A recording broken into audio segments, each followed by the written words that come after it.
Indonesia bisa secara teknis masuk dalam zona resesi. Pandemi corona telah memukul pelaku usaha mikro, kecil, dan menengah atau UMKM. UMKM yang terpukul COVID-19. UMKM atau sektor usaha mikro, kecil, dan menengah jadi salah satu sektor yang terimbas virus corona. Pandemi COVID-19 yang melanda dunia tentu memberikan implikasi yang cukup besar bagi sektor perekonomian. Hal ini bukan hanya berdampak pada sektor keuangan saja, tetapi juga sektor real seperti UMKM. Menurut Kementerian Koperasi dan UKM, terdapat 37.000 UMKM yang terdampak pandemi COVID-19. Permasalahan yang dihadapi pun beragam, mulai dari penurunan penjualan, kesulitan pembiayaan, kesulitan distribusi barang, sampai kesulitan mendapatkan bahan baku. Kondisi seperti ini cukup memprihatinkan. Berdasarkan data dari BPS, UMKM di Indonesia mencapai 98,68% dari total jumlah usaha yang ada di Indonesia. 75% penduduk Indonesia atau sekitar 59 juta orang mengandalkan kehidupan ekonominya di sektor ini.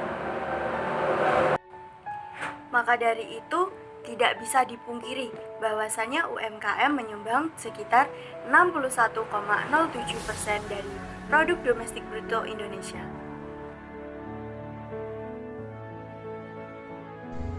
Berbagai upaya pun telah dilakukan oleh pemerintah, seperti memberikan alokasi dana sebesar 123,46 triliun kepada UMKM. Namun, hal ini dirasa kurang efektif karena upaya penyelamatan ini lebih menyasar pelaku usaha kecil yang terakses oleh pembiayaan. Padahal, jumlah pelaku usaha kecil yang mengandalkan modal sendiri jauh lebih banyak. Dari itu, saya Agung Setiadi Dan saya, Haris Nur Rahmawati dari tim Bulak Sumur Universitas Gadjah Mada, mengajukan gagasan berupa optimalisasi siswa melalui finansial teknologi sebagai upaya stimulasi UMKM di masa pandemi. Indonesia sebagai negara dengan mayoritas penduduk muslim tentu tidak asing lagi dengan istilah zakat, infak, sedekah, dan wakaf, atau yang dikenal Ziswaf. Ziswaf merupakan filantropi keuangan sosial Islam yang bertujuan untuk menggerakkan perekonomian masyarakat melalui sektor real. Potensi dana Ziswaf di Indonesia sendiri mencapai 217 triliun dalam setahun pada 2017. Namun, yang berhasil terserap hanya 1-2% dari total potensi yang ada.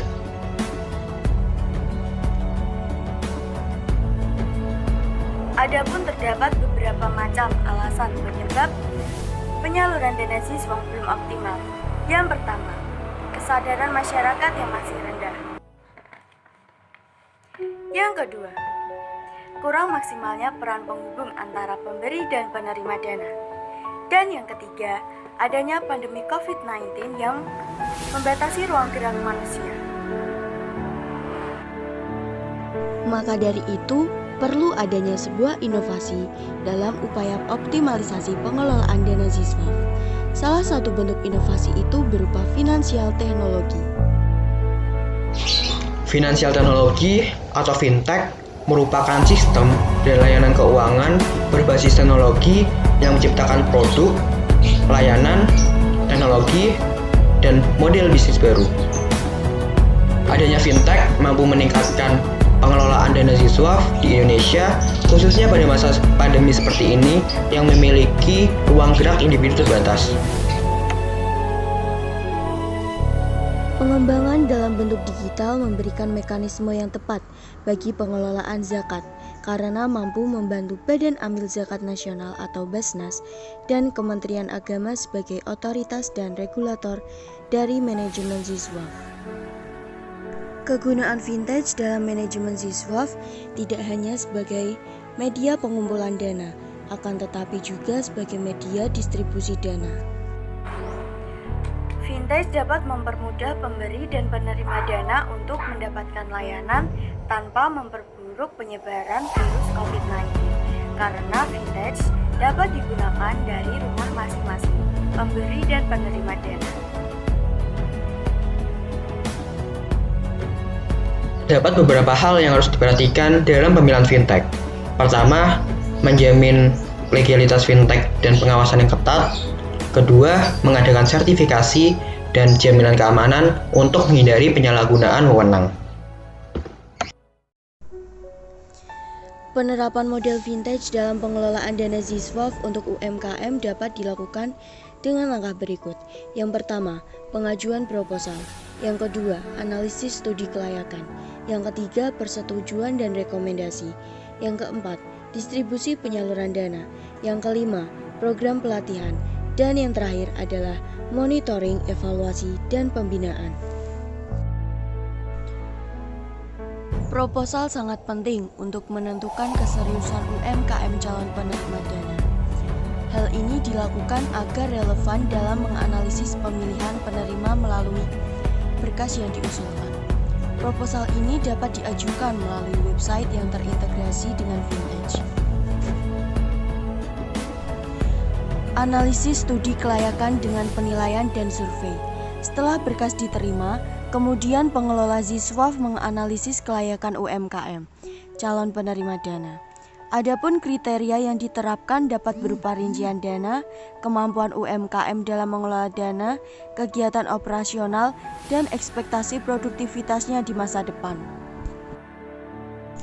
Persetujuan dan rekomendasi yang bertujuan untuk memperkuat data UMKM calon penerima dana. Distribusi penyaluran dana. Setelah UMKM calon penerima dana dianggap layak untuk mendapatkan dana, maka dana ZISWAF dapat disalurkan melalui Vintage sebagai modal pembiayaan. Program pelatihan. Selanjutnya, Badan Pengelola ZISWAF menyusun program pelatihan kepada UMKM penerima dana supaya usaha yang dijalankan dapat terus berlanjut dalam jangka yang panjang. Program pelatihan ini dapat berupa pelatihan pemasaran, pelatihan pencatatan keuangan, pelatihan kegiatan operasional, maupun pelatihan lainnya yang dianggap penting untuk keberlangsungan UMKM. Monitoring, evaluasi, dan pembinaan.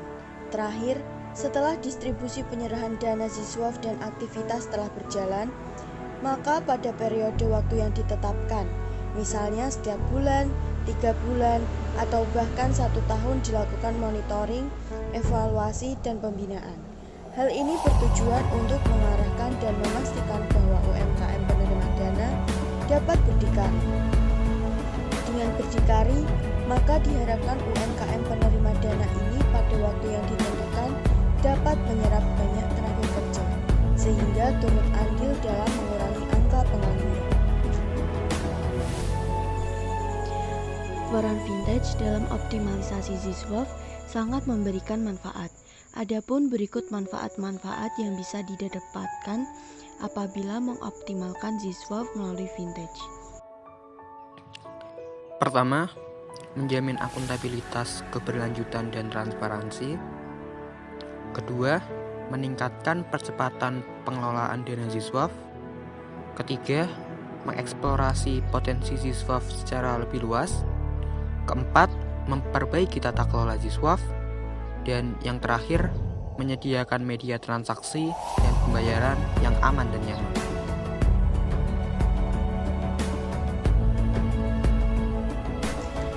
Selain itu, dengan optimalisasi ZISWAF melalui Vintage, diharapkan daya beli masyarakat semakin meningkat. Hal ini dikarenakan ZISWAF dapat mendorong penerima dana untuk membelanjakan dananya dalam bentuk barang, sehingga berimplikasi pada peningkatan permintaan agregat. Dengan demikian, sektor real seperti UMKM mendapatkan imbasnya melalui peningkatan kapasitas produksi. Terakhir, kami ingin menyampaikan bahwa penggunaan finansial teknologi dalam pengelolaan ZISWAF penting dilakukan sebagai alat pemercepatan untuk meningkatkan efektivitas dan efisiensi dalam pengelolaan dana ZISWAF guna meningkatkan kesejahteraan UMKM. Selain itu, penggunaan fintech dalam pengelolaan dana Ziswaf juga mampu memacu penguatan dan perbaikan perekonomian nasional tanpa memperburuk penyebaran virus COVID-19. Maka dari itu, optimalisasi Ziswaf melalui finansial teknologi merupakan solusi yang tepat dalam upaya stimulasi UMKM di masa pandemi. Sekian dari kami, kurang lebihnya mohon maaf. Terima kasih.